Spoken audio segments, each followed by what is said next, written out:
Recognize the gentleman from Texas, Mr. Cloud. Thank you, Madam Chair. For far too long, D.C. politicians have gotten away with measuring their personal value and worth by how much of other people's money they give away. And for far too long, they self-righteously have opined that this spending was for altruistic purposes given out of care and compassion. For far too long, they've been more concerned with looking like they cared than having enough care and concern to actually do the due diligence to ensure that the tax dollars were being used wisely and effectively. And for far too long, those of us who've worked to uncover waste, fraud, and abuse have had to deal with what amounts to an unconstitutional fourth branch of permanent bureaucracy that has too often worked to ignore, obfuscate, delay, and frustrate our efforts to bring transparency and oversight. Over the last few weeks, the DOGE effort has begun to uncover not only how massive the waste, fraud, and abuse is, but also the extent at which D.C. politicians and too many obstinate bureaucrats have coordinated to create what is essentially the largest money laundering scheme in history. And while Americans have been working to make ends meet, they have been using taxpayer dollars to fund unnecessary, egregious, and even evil things here at home and around the world. Thankfully, in DOGE, we have a president bringing the leadership needed and a focused effort, along with the talent, technology, tools, and transparency to this waste, fraud, and abuse. And to those who would stand opposed to this effort, I would just point out, while it's understandable to find waste, fraud, and abuse that has grown and metastasized in this government even over decades, certainly accelerated over the last few years, to continue to protect it is corruption.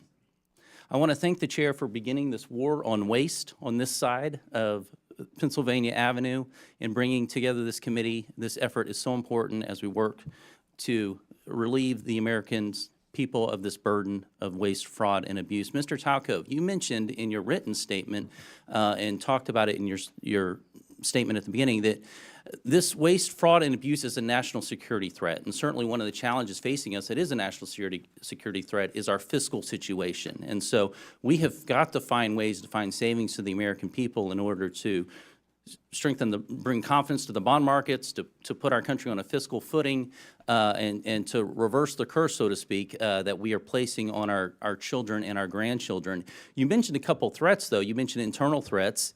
You said that these cases involve government employees, individuals entrusted with administering benefits who, instead of using their positions to approve fraudulent claims, override security controls, or even sell sensitive claimant information for profit. Now, this is not every federal employee for sure, but within the context of people who are trying to give their best effort, we have an internal threat. But you also mentioned transnational fraud rings, terrorist organizations, nation states, North Korea, nuclear weapons programs funded by our tax dollars, China, Nigeria, Iran, Romania, Russia, not our friends necessarily that are being funded by taxpayer dollars. Could you give us some examples of how this is happening?